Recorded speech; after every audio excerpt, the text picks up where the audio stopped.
Pues muy buenos días, muy buenas tardes y muy buenas noches a los que nos escuchéis también de noche. Bienvenidos, bienvenidas a Digital Education Decoded, un podcast en el que queremos acercar a las comunidades universitarias todo lo que está ocurriendo alrededor de esta era digital y su combinación con el sector educativo de nivel superior, con las universidades.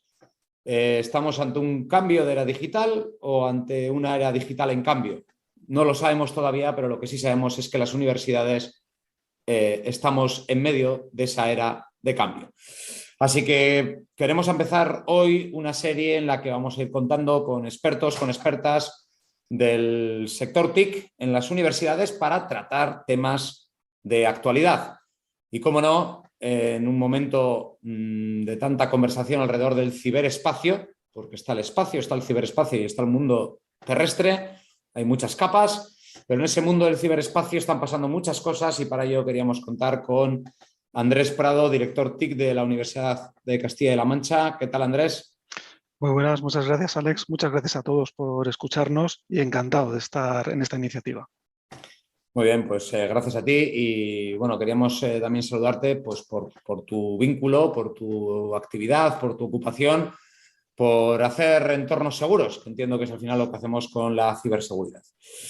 Antes de empezar un poco con la materia, nos gusta que estas conversaciones también sean muy, vamos a llamarles de autor, ¿no? Conocer a la persona. Nos gustaría saber quién eres, qué hace un responsable TIC en una universidad y sobre todo, bueno, ¿por qué te apasiona tanto todo este mundo de las TIC en las universidades? Pues efectivamente, es un mundo apasionante en el que entré hace ya mucho tiempo. No he salido aún, no sé todavía muy bien por qué, porque no me falta, seguramente porque no falta, no me sobra el aburrimiento. Soy el director del área de tecnología de una universidad distribuida en una región como Castilla-La Mancha, tan distribuida que al final la tecnología y lo digital ha formado parte de su ADN interno. Nos dedicamos a mantener los servicios digitales, a evolucionarlos y en relación con el tema de hoy, pues aportarle la capa de seguridad necesaria para poder seguir prestando unos servicios que cada vez son más vitales para la actividad de un entorno como el universitario y que está impulsado por una generación continua de gente joven que viene con cada vez más actividad en el entorno digital. Bueno, pues por lo tanto las universidades podemos concluir que están en medio de este mundo de transformación digital. Estamos cambiando un sector, un entorno intensivo en el principal activo transformado, que es la información y el conocimiento. Por lo tanto, es evidente afirmar que la era digital nos impacta porque nos dedicamos a aquello que está cambiando. Si te parece, por ir rompiendo un poco el hielo, vamos a empezar con alguna pregunta. Hace poco leía un estudio de ciberseguridad que publicaba Deloitte, que decía que en el sector universitario, el sector de las universidades, un 80% de las universidades que habían participado en ese estudio declaraban haber tenido algún incidente de ciberseguridad en los últimos 12 meses. No te oculto que me dejó preocupado el dato. ¿Es así, Andrés? La situación es preocupante. El 80% que comenta Deloitte no sé si será así en todo el entorno internacional. A nivel nacional, esta serie de incidentes cada vez han ido creciendo más y además yo distinguiría de incidentes de seguridad que hemos tenido a lo largo de los tiempos pues de manera más o menos frecuente de verdaderos ataques en entornos de seguridad. Estamos viviendo una era un poco diferente y estamos superando el término de incidente al término de objetivo y eso yo creo que cambia y nos está haciendo cambiar y yo creo que estamos reaccionando también en ese sentido. Bueno, no nos dejas muy tranquilos para empezar esta conversación, pero ese era el objetivo, saber y tener un baño de realidad. No sé, un poco, yo me pongo en la situación de un académico, de una investigadora que esté en su despacho ahora mismo escuchándonos y diga, joder, pero objetivo, yo si estoy aquí en mi ordenador, estoy produciendo un paper, estoy preparando una clase, ¿quién ataca? ¿Qué está buscando? O sea, me está buscando mi publicación, que luego lo voy a poner en internet. o sea, como siempre los economistas dicen esto de la motivación de la persona por hacer las cosas, ¿no? ¿Qué están buscando? ¿Qué están atacando, Andrés? Bueno, pues hay diferentes motivaciones. Lo primero, la motivación más interna del ser humano termina siendo una motivación económica. Hay verdaderas organizaciones que se dedican a este tipo de cuestiones. Esas motivaciones económicas luego tienen varias derivadas. Pueden tener unos objetivos vinculados a los activos más fundamentales de cada organización. Nosotros no somos bancos, no somos hospitales, pero manejamos información en universidades. En entornos de investigación que la misma sociedad en estos últimos años nos está demostrando el valor que tiene. Bueno, pues ese puede ser uno de los objetivos. Otro es puramente económico, vinculado a la capacidad de cómputo que existe en algunos entornos académicos y de investigación, donde para realizar labores de investigación se requieren grandes entornos de cálculo. Y luego, bueno, pues como en todo, hay cierto nivel también de notoriedad. Y somos administración pública y como tal, un incidente de mayor o menor gravedad en una administración pública tiene mucha visibilidad. Somos entidades que quizá no tienen un rendimiento económico tan directo, pero sí un gran nivel de visibilidad y, por tanto, de exposición para estas instituciones. O sea, tenemos activos, por lo tanto tenemos algo que vale, tenemos capacidad de procesar algo, también vale, y tenemos pues, ese elemento reputacional. Por lo tanto, tenemos cosas que al crimen le interesa. La pregunta que me hago es, bueno, una vez que eso está de alguna manera, deduzco, secuestrado, que seguro que luego nos puedes explicar un poco cómo se secuestra ese activo, pero ¿tanto dinero tenemos para pagar esos rescates? O sea, ¿piensan que somos un sector tan caudaloso? No, en absoluto. Yo de eso estoy convencido. Sobre todo, pues nada más, en el caso de las administraciones públicas y de las universidades públicas todavía tenemos otro problema aún, y es que aunque quisiéramos no podríamos, aunque tuviéramos esa cantidad económica. Por tanto, aquí el impacto económico directo no es tan importante. Por eso me he referido antes a otros dos factores que yo creo que también son de gran interés para este tipo de organizaciones. Bueno, de hecho es otra de las cosas que me imaginaba, que sabrán que no es fácil pagar un rescate para determinadas instituciones. Pero a mí no te oculto que me sorprende en España que no se esté atacando más a la parte no pública, porque entiendo que puede ser más sencillo, pero bueno, tendrán también su estudio económico hecho de también cómo somos el sector, ¿no? Bueno, yo creo que la parte pública, la administración pública tiene mucha visibilidad, está recibiendo cada vez más impacto de este tipo de situaciones. La parte privada también. La parte privada también. Hay también estudios en ese sentido y lo que ocurre, bueno, pues que sufrir un ataque de este tipo es una situación muy delicada y también es muy complicado de trasladar. Hay un tema reputacional fundamental detrás de ese tipo de situaciones. Por lo tanto, por ir resumiendo así un poco en esta entradilla que estamos explicando el problema, tenemos un problema de ciberseguridad en las universidades, tenemos activos que interesan, por lo tanto, aunque nos protegiéramos, como en otros contextos de seguridad de la vida real, no digital, el crimen va a seguir ahí. Y por lo tanto, es interesante por lo menos que seamos conscientes de que tenemos un potencial problema. En ese sentido, Andrés, y como te lo he escuchado en público en varias ocasiones, entiendo que no tienes tampoco problema en hablar de ello, sé y se ha sabido que en tu universidad tuvisteis algún suceso que ahora nos contarás hasta donde quieras, barra puedas, y creo haberte leído incluso el término atentado en algún medio, que no sé si es que el medio lo exageró o es el concepto que vosotras tipificáis. ¿Cómo fue aquello? Hasta donde nos puedas contar. Yo creo que a la gente vivir un caso real les suele sensibilizar bastante. Lo entrecomilló, el medio lo entrecomilló. Fue un término que utilicé literalmente y que Yo creo que cuando os cuento un poco lo que ocurrió, lo puedo explicar mejor. Pues ocurrió prácticamente hace un año. Y ocurre cuando ocurren estas cosas. Estás cenando un domingo en tu casa y afortunadamente suena el teléfono porque parece que hay un problema en el web de la universidad.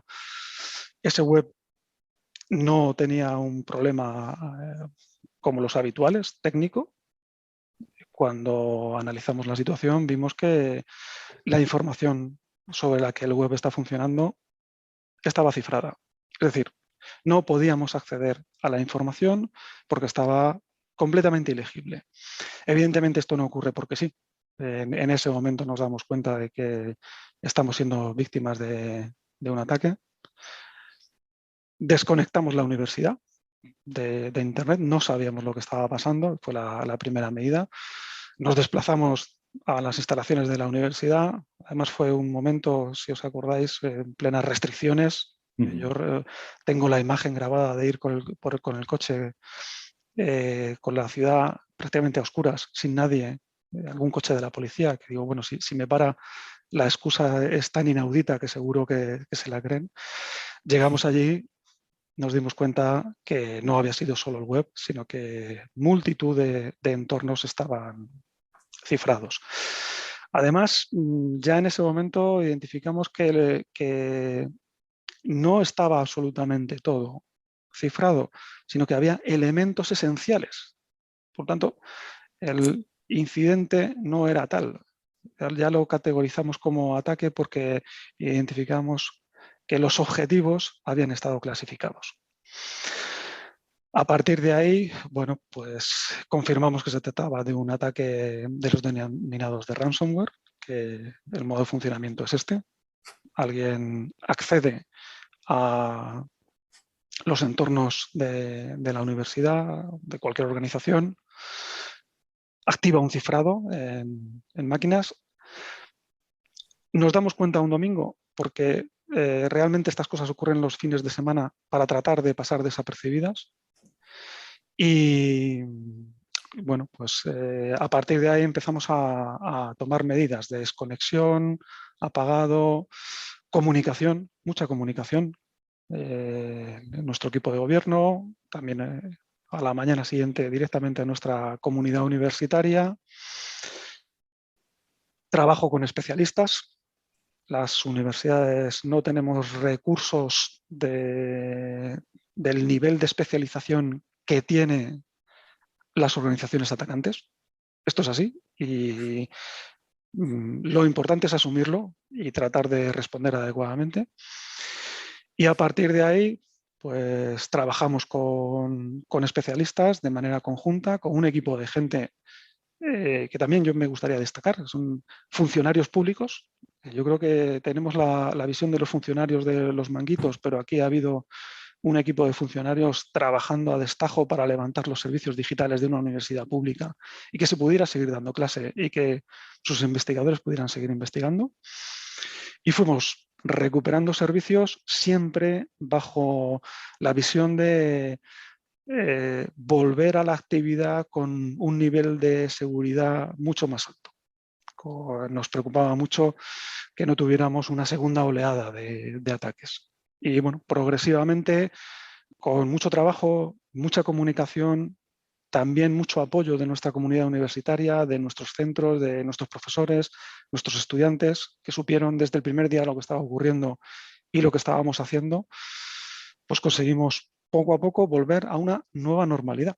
Hemos utilizado mucho también esta terminología para explicar lo que estaba pasando. Bueno, me quedo entonces con, permíteme que lo resuma en casi un ataque organizado, como vemos a veces en las películas.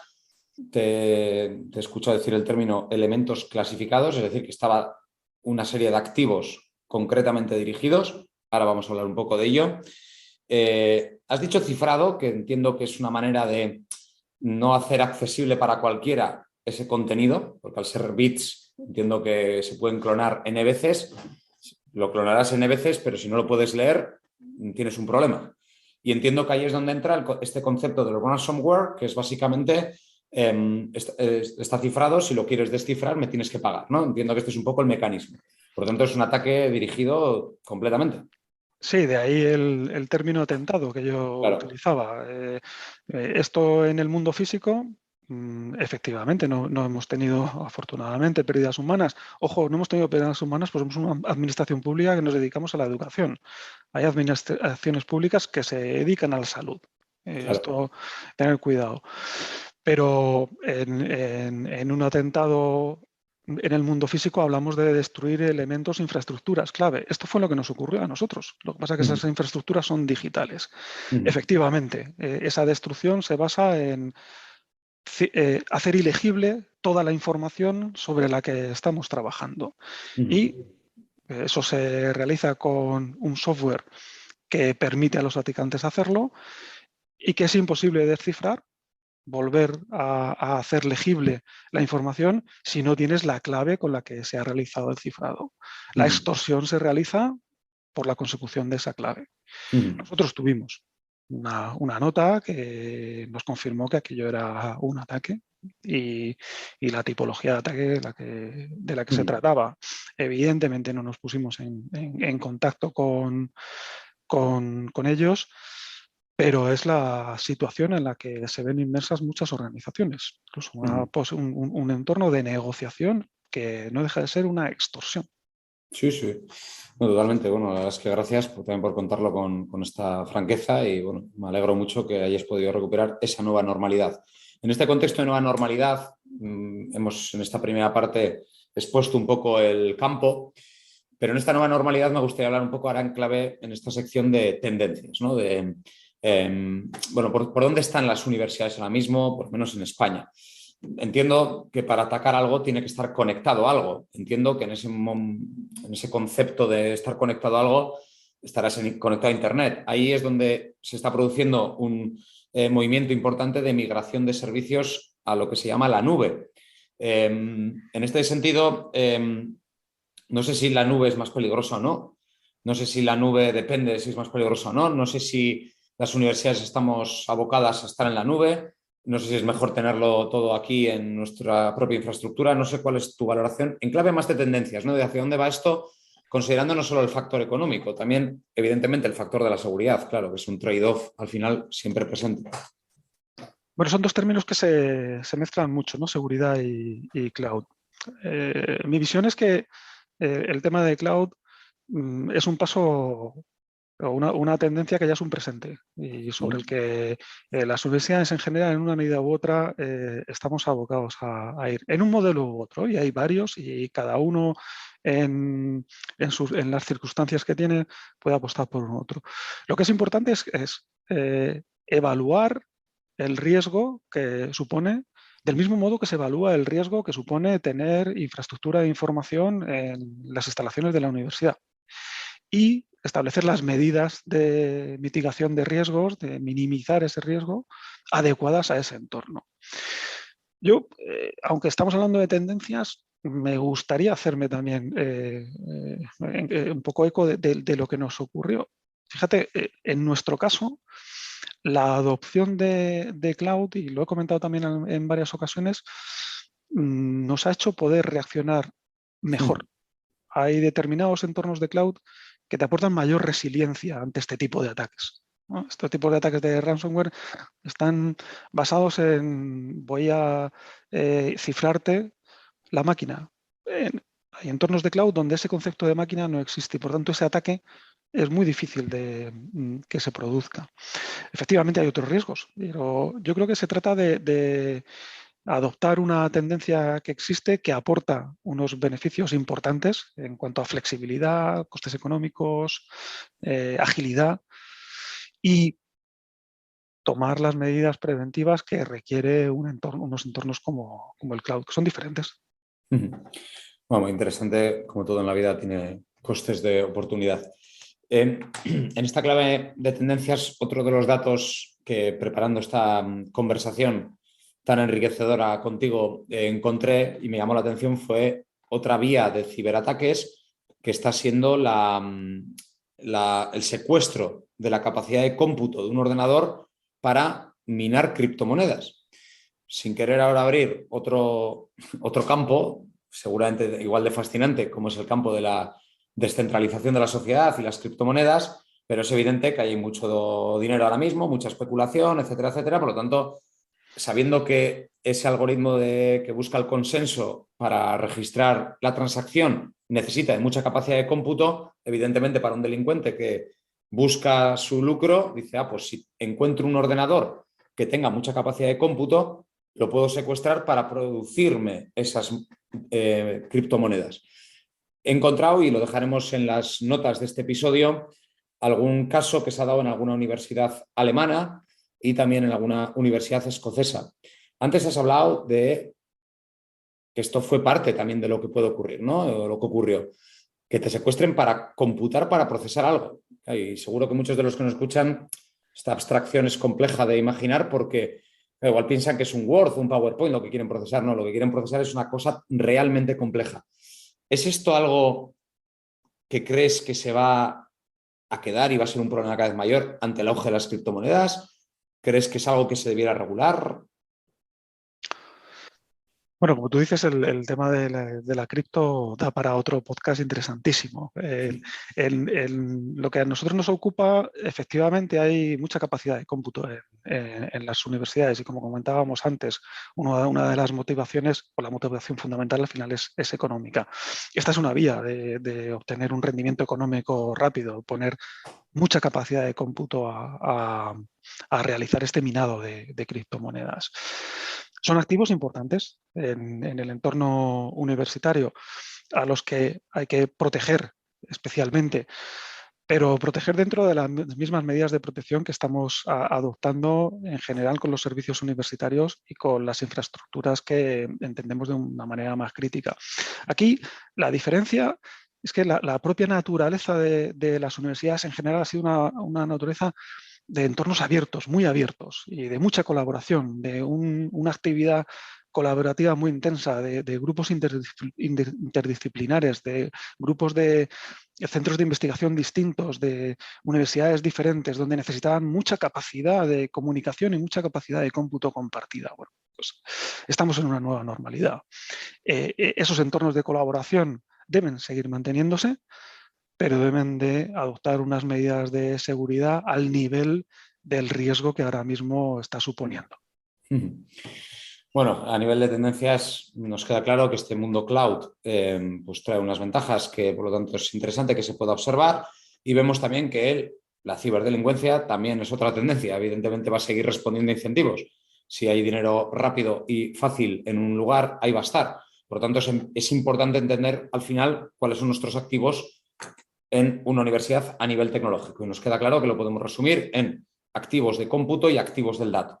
En este sentido, Andrés, por seguir avanzando, ir encaminándonos ya hacia la parte final, me gustaría hablar un poco sobre lo que os ocurrió y por qué os ocurrió, en dos ejes. El primero de ellos, antes has citado un trabajo con especialistas. Nuevamente he rescatado de algún caso un equipo de respuesta a incidentes del Centro Criptológico Nacional, creo recordar.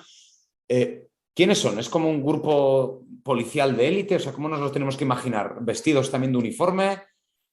¿Quiénes son? Bueno, pues ese es un elemento fundamental y yo creo que a nivel global este tipo de figuras son esenciales. Son el elemento de ayuda para las administraciones públicas, sobre todo la parte de CCNCERT. Han hecho un trabajo excelente en cuanto a tratar de regular los entornos de ciberseguridad, de establecer marcos de buenas prácticas y de llegar a un nivel de exigencia incluso alto.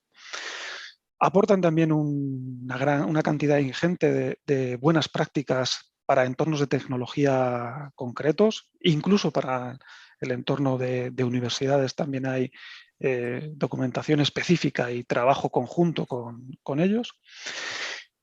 Y tienen una capacidad también de responder a determinados incidentes en la administración pública.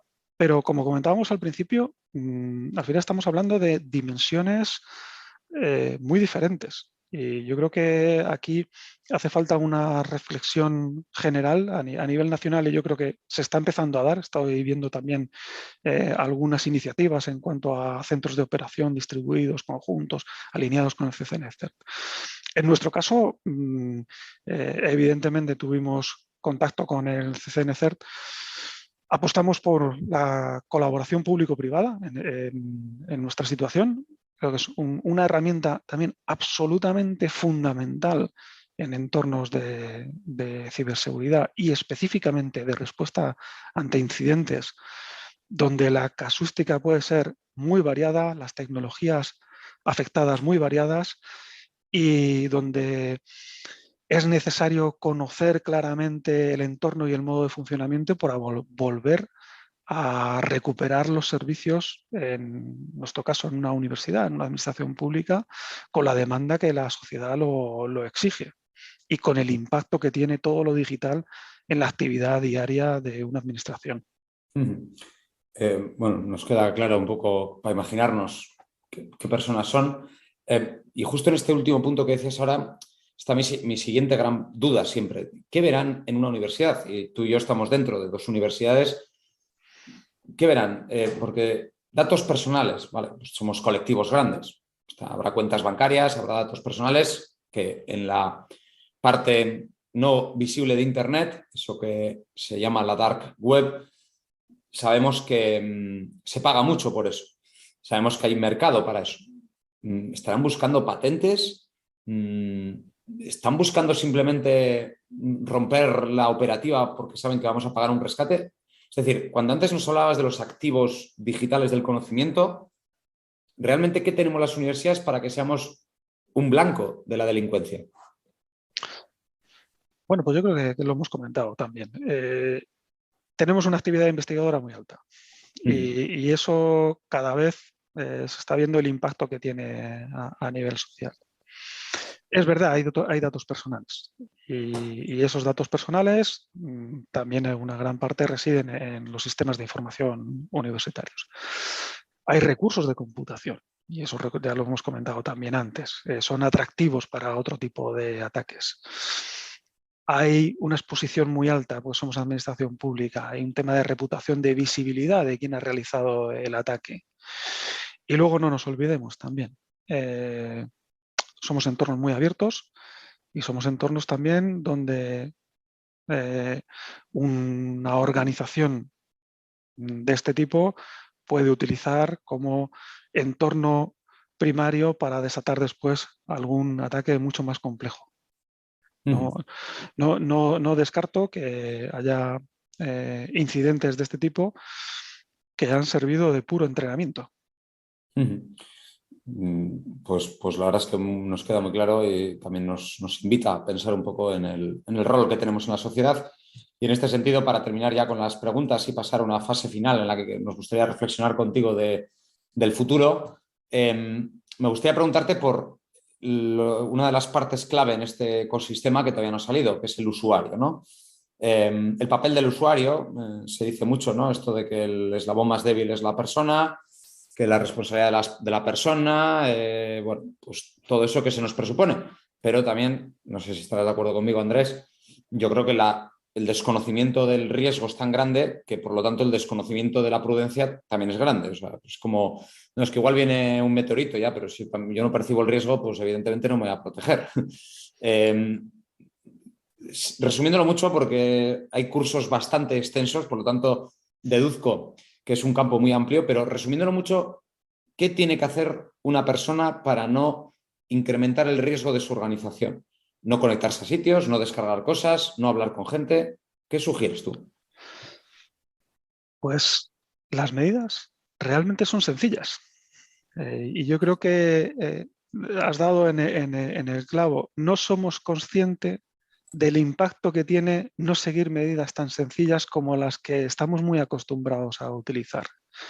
Nadie puede pensar que por haber dejado escrita la password en un sitio o por haber descargado algo que no tenía muy seguro si venía de alguien a quien conocía o no, o por no haber tenido el antivirus de la máquina actualizado, pues que por ese tipo de motivos resulte que una organización, una administración, una universidad pública deje de funcionar una semana.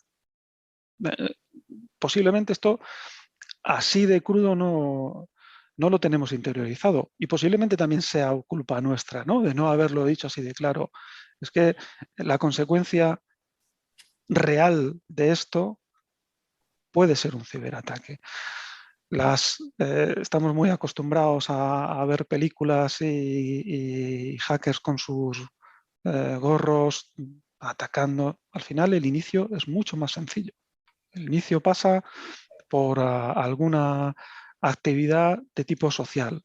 Entonces, ese tipo de recomendaciones que recibimos con mucha frecuencia son esenciales. Son esenciales. Y coincido, es necesario conocer el riesgo para valorarlas. Bueno, pues estaremos ahí en ello.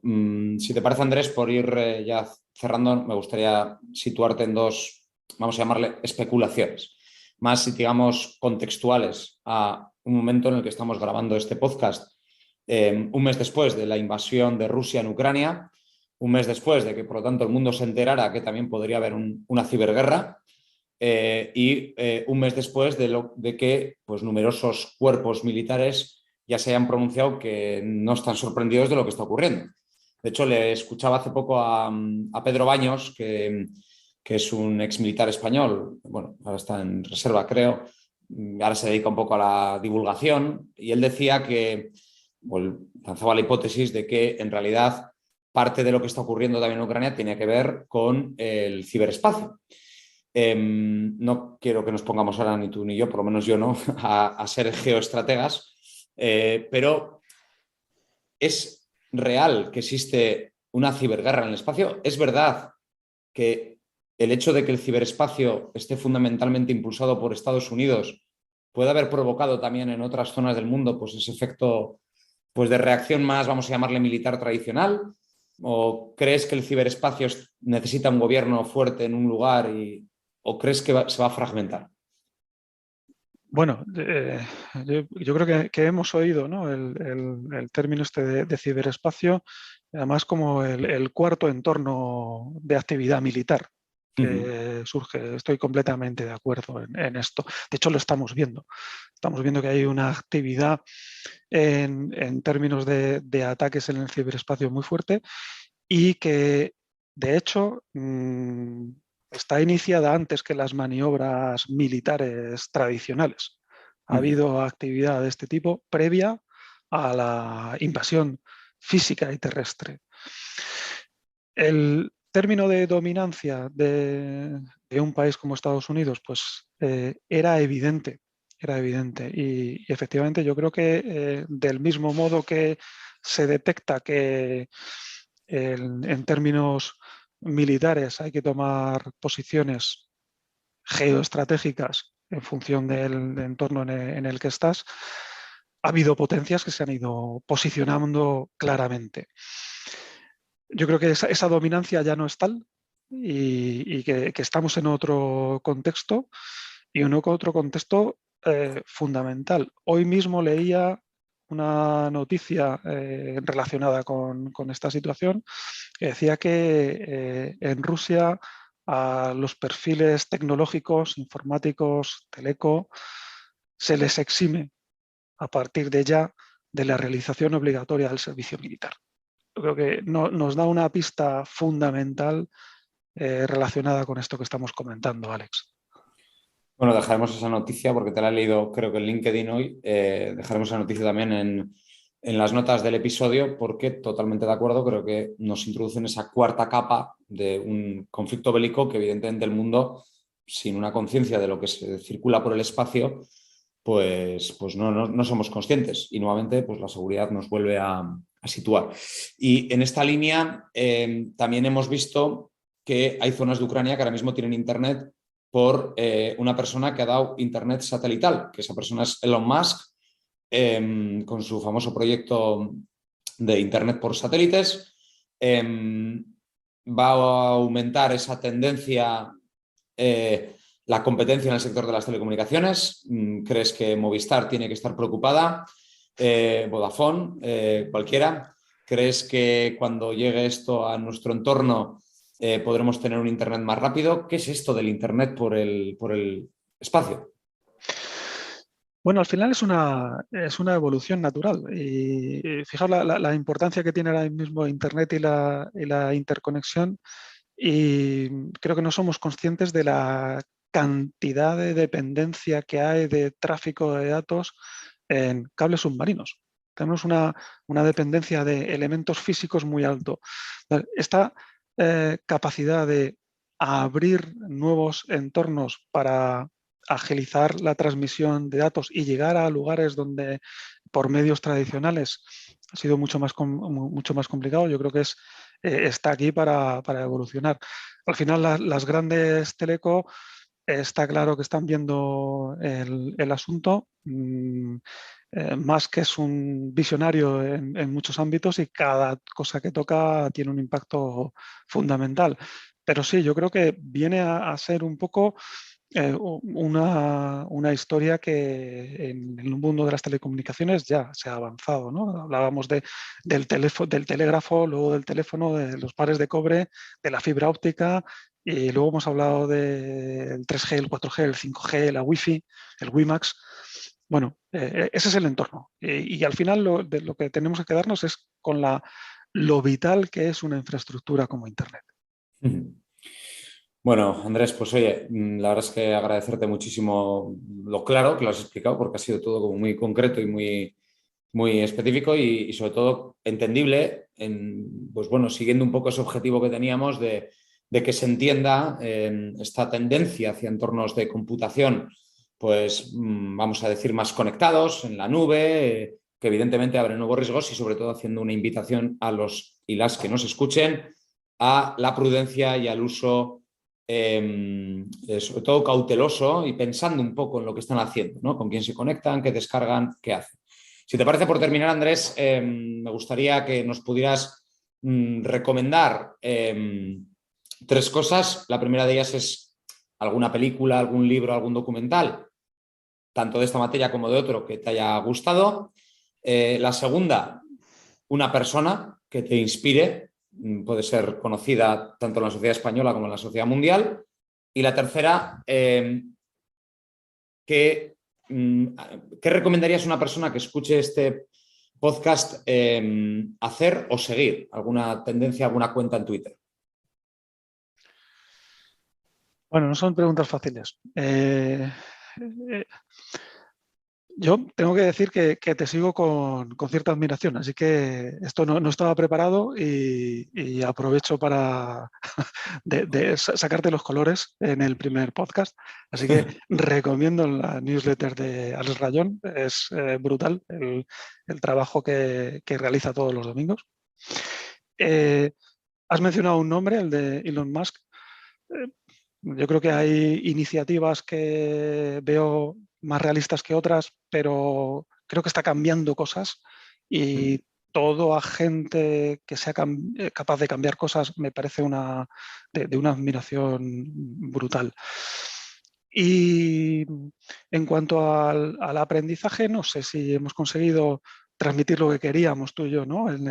Cuando hemos hablado de esto, que es bueno, pues tratar de acercar un poco en el mundo de las universidades la seguridad de lo que supone, pero me quedo con la parte en la que hemos estado comentando la importancia de las acciones individuales de cada uno. Eso sin eximir de responsabilidad a aquellos que, como yo, pues tenemos que velar por la seguridad de administraciones públicas tan importantes como las universidades.